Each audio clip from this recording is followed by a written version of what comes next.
menantikan jalannya persidangan lanjutan yang akan dilanjutkan ini, yakni vonis terhadap Putri Chandrawati. Namun untuk sementara kami kembalikan ke studio. Baik, terima kasih Fada India atas laporan Anda langsung dari Pengadilan Negeri Jakarta Selatan. Tadi Anda mengatakan bahwa persidangan diskors dan kita akan menantikan bagaimana putusan dari PC. Apakah nanti sidang PC ini akan dilakukan dalam waktu beberapa menit ke depan atau mungkin dilakukan ada jeda waktu yang cukup lama?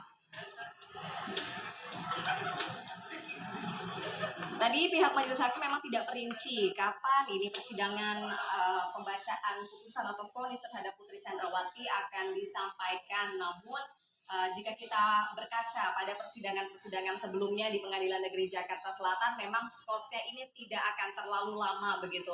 Di sini kami para awak media pun masih terus menantikan ini kapan dibacakannya putusan terhadap Putri Chandrawati akan dilakukan oleh majelis hakim.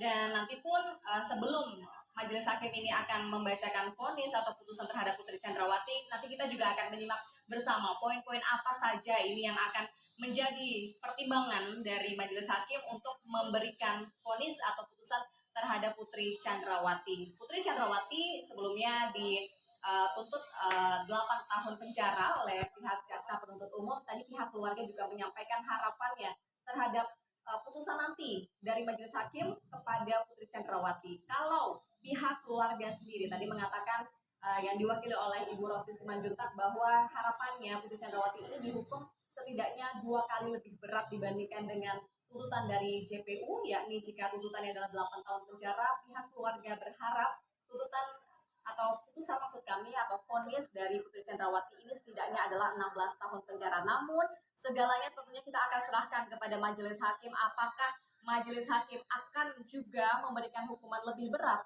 kepada Putri Chandrawati dibandingkan dengan tuntutan sebelumnya, atau sama dengan tuntutan, atau justru lebih ringan dari tuntutan yang sebelumnya telah dilayangkan kepada Putri Chandrawati. Kita masih akan terus menantikannya. Bisa. Baik, Pak Ada ini mengabarkan dari Pengadilan Negeri Jakarta Selatan. Kita nanti akan terus memantau bagaimana nanti jalannya sidang terhadap PC. Kita masih menunggu itu. Sementara itu pemirsa, kita di sini sudah berada bersama dengan dua narasumber, ada Pak Samuel Huta Barat selaku ayah dari Yosua dan juga Bang Teguh Nasrullah, pakar hukum pidana. Saya ingin ke Pak Samuel dulu, tadi sudah mengatakan bahwa ini sesuai dengan keinginan keluarga. Lalu kemudian kita masih menunggu bagaimana vonis terhadap PC. Apakah memang seperti disampaikan rekan kami tadi Pak Ada ini, mungkin dapat bocoran juga dari Ibu Rosti bahwa inginnya 2 kali lipat tuntutan? Ya, Seperti itu. kita melihat dari fakta di persidangan bahwa Putri Chandrawati ini termasuk di dalamnya itu dialah yang menyulut sesuatu, jadi timbulnya permasalahan ini atas laporan dialah kepada suaminya Ferdy Sambo, makanya terpancing emosi daripada si Ferdy Sambo hingga membuat suatu kesimpulan yang keliru, merencanakan pembunuhan terhadap almarhum Joshua. Jadi menurut hemat kami di fakta-fakta di persidangan selaku orang awalnya, bahwa dia itulah yang awal dari mula semua permasalahan ini. Oleh karena itu kami sangat berharap bahwa tuntutan yang dituntut oleh jaksa penuntut umum adalah 8 tahun. Nah, kami sangat berharap di atas dari 8 tahun. Biar jangan ada lagi penghasut seorang ibu yang tidak punya naluri seorang ibu. Makanya saya bilang begitu, dia kan punya anak. Dia punya anak laki-laki, dia punya anak perempuan. Seandainya anak dia sendiri dilakukan orang lain seperti ini bagaimana? Dan dia pun mengetahui bahwa almarhum Joshua mau dibunuh. Menurut keterangan dari Eliezer di rumah Saguling di lantai 3. Dan dia pun ada di Chicago di lantai 3 bahwa terjadi di sana penembakan. Kata dia di persidangan itu bahwa dia tutup kuping. Jadi tidak tahu apa-apa. Itu suatu alasan yang dibuat-buat menurut saya. Jadi oleh karena itu dia itu tidak hanya wujudnya saja seorang ibu. Baik. Tapi naluri ibu itu tidak ada sama sekali. Kita masih nantikan tentunya seperti apa nanti vonis hakim, apakah bisa lebih ringan atau mungkin bisa sesuai dengan ekspektasi pihak keluarga, bisa lebih berat begitu, atau mungkin jangan-jangan sama. Tapi sebelum masuk ke membahas mengenai bagaimana nanti kira-kira hasil dari vonis Putri Chandrawati, saya ingin menuju ke Bang Nasrullah. Bang Nasrullah, kalau kita berkomentari mengenai hasil persidangan vonis terhadap Sambo hari ini seumur hidup lebih berat daripada apa yang dituntut oleh jaksa, apa kira-kira runutan yang mungkin akan dilakukan oleh Sambo dan juga kuasa hukumnya, karena mungkin tidak puas tentunya dengan hasil dari vonis hari ini?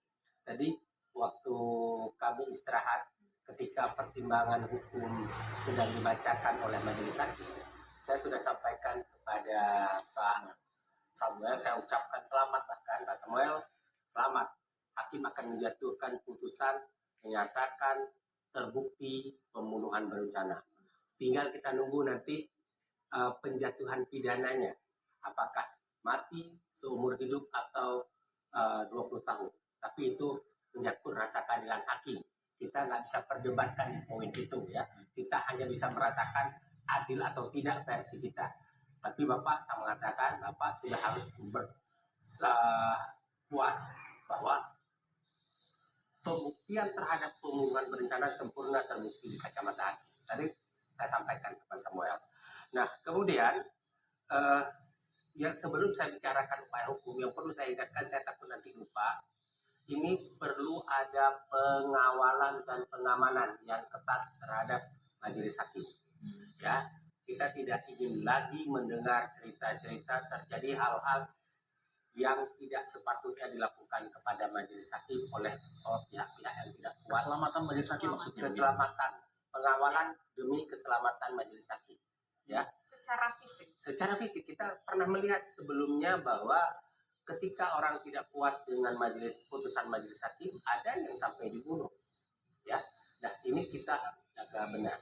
Karena ini mungkin jangka waktu menjaganya tidak cukup 1-2 hari, mungkin kalau tidak setahun harus dipantau terus, intelijen harus bergerak terus memantau majelis hakim ini agar dia benar-benar terjaga dan dia kemudian tidak timbul rasa takut lagi untuk memutuskan hal-hal kayak gini kemudian hari. Nah, kemudian terhadap putusan ini pihak-pihak yang tidak puas bisa mengajukan upaya hukum. Ya, siapa saja yang bisa mengajukan upaya hukum terhadap ini? Nah, upaya hukum di dalam hukum kita itu diatur ada upaya hukum biasa dan luar biasa. Upaya hukum biasa itu adalah banding dan kasasi. Nah, untuk putusan yang bersifat menghukum ini, upaya hukum yang bisa diajukan adalah upaya hukum banding dulu. Nah, pihak mana saja yang bisa mengajukan upaya hukum?